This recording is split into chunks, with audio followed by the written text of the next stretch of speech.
These are the generations of Isaac, Abraham's son, the child of promise, the heir of the covenant. Isaac was 40 years old when he took Rebekah as his wife, but like Abraham before him, he waited, because like Sarah, Rebekah was barren, and once again the covenant line hung by a thread, a womb, a prayer. So Isaac pleaded with the Lord, and the Lord answered. Rebekah conceived, but the pregnancy was violent, unnatural, agonizing. The children inside her fought, wrestling before they were even born. And Rebekah cried out, "If this is from the Lord, why is it like this?" She went to inquire of Yahweh, and he answered, "Two nations are in your womb, two peoples divided from within. One shall be stronger than the other, and the older shall serve the younger." This was more than a medical crisis. It was a prophecy. A declaration that the covenant would not follow natural order. It would follow divine election. The firstborn would not be the heir, the strong would not prevail. The covenant would come through the unexpected. This would become a theme throughout all of Scripture. Jacob I have loved, but Esau I have hated. Not because of their works, not because of their merit, but because the covenant belongs to God alone. It is never earned, only appointed.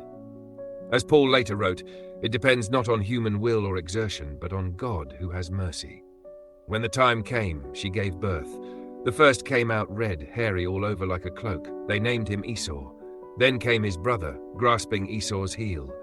They named him Jacob, the one who grasps, the one who strives.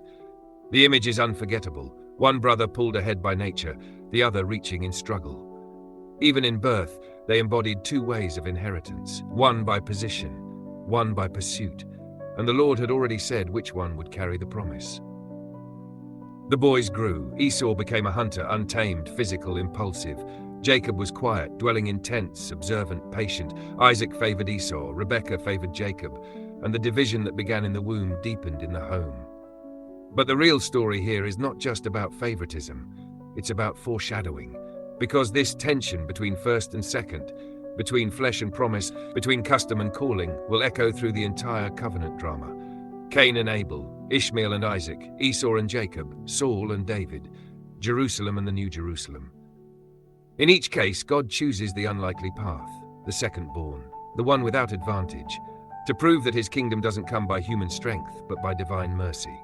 And Jacob, heel-grabber, tent-dweller, promise-pursuer, will one day become Israel, but not before he wrestles again, first with his brother, then with his God.